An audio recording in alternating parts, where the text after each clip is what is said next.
high quality. It is mustard seed, and it is required and consumed locally.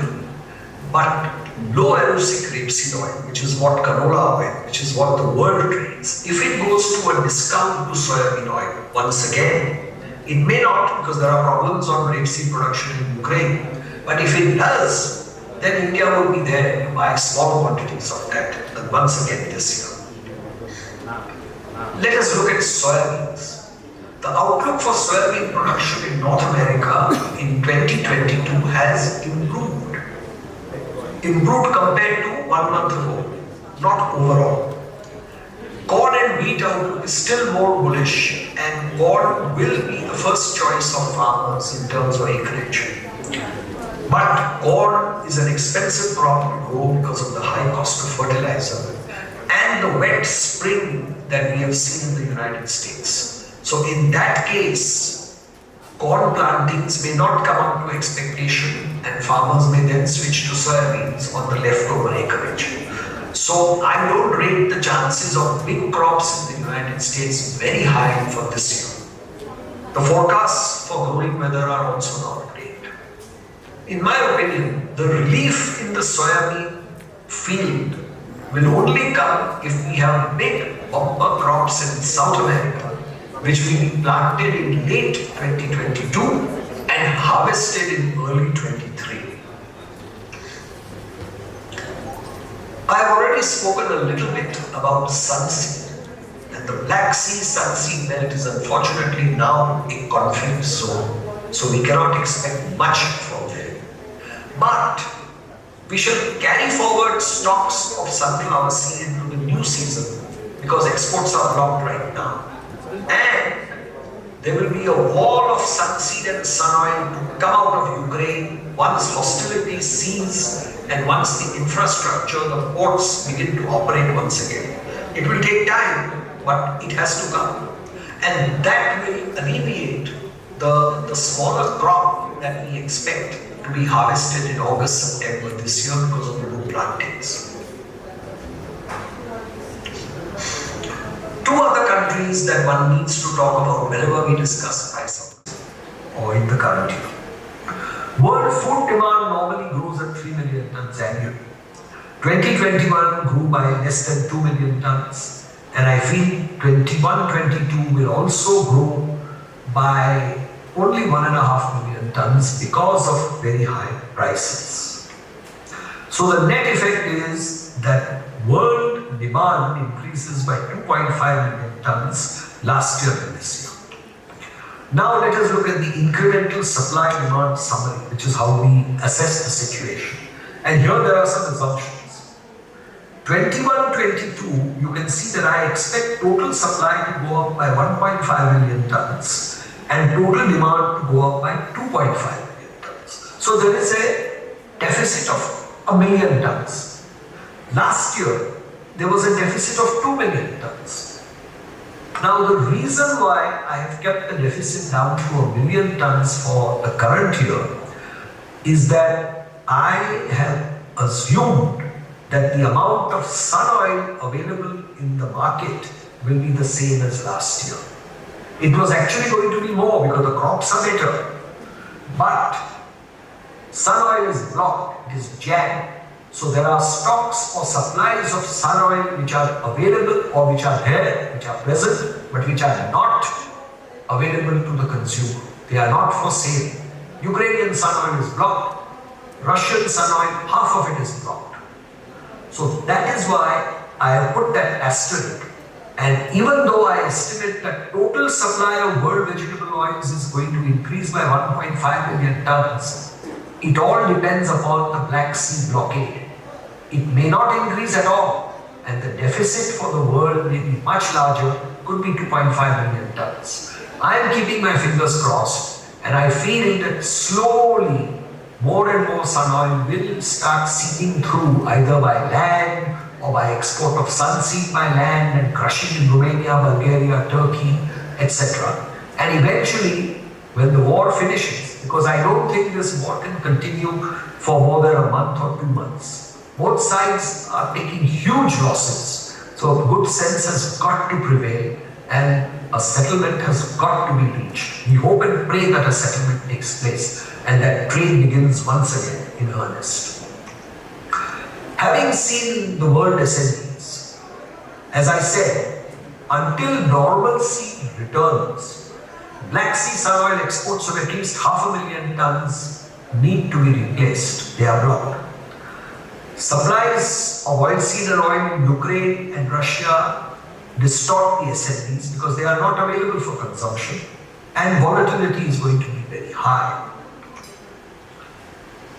Look at the outlook post-normalcy. Once ceasefire comes in, once ports begin to operate in the Black Sea, there has already been demand destruction. No doubt about that. Palm production will from now onwards pick up and it will weigh on prices.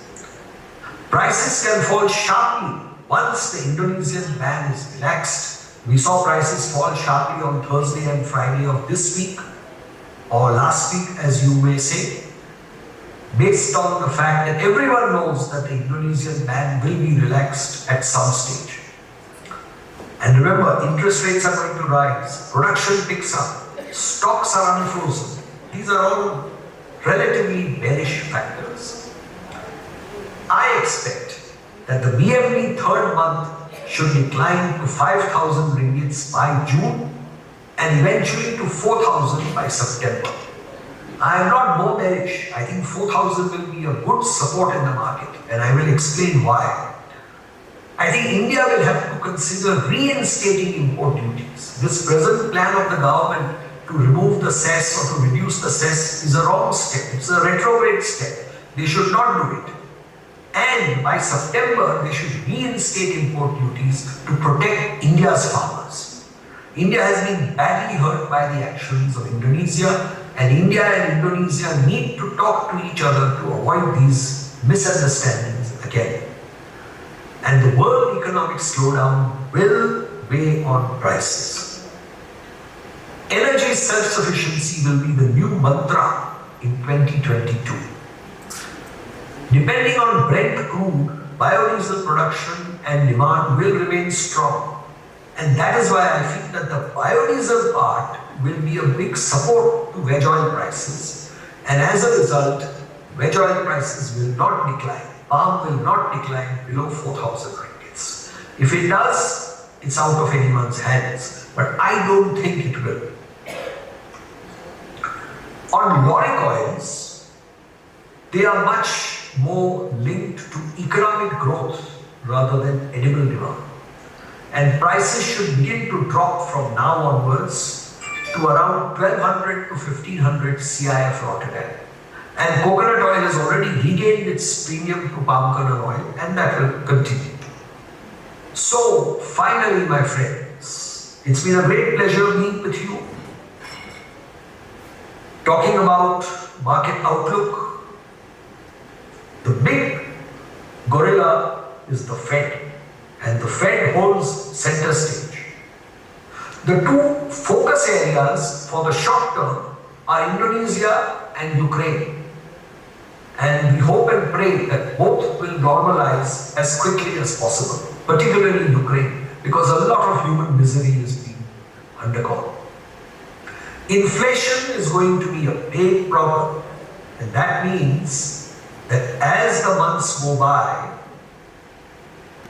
countries will have to take firm steps to control inflation, including the US Fed. This is going to lead to challenging times ahead, and you are going to need all the help you can. And that is why I will finish by saying good luck, God bless.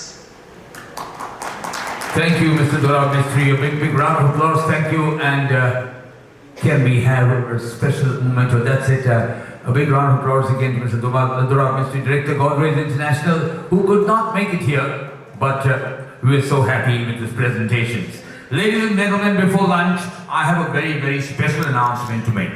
How many of you have actually read this or seen this? 1, 2, 3, you've seen this. So, this December, 21st, 22nd and 23rd. Sorry, this September, 21st, 22nd, 23rd at Agra, the Taj Convention Center, Agra. How many of you are coming? Give me a yeah. Two hands. Subject to visa.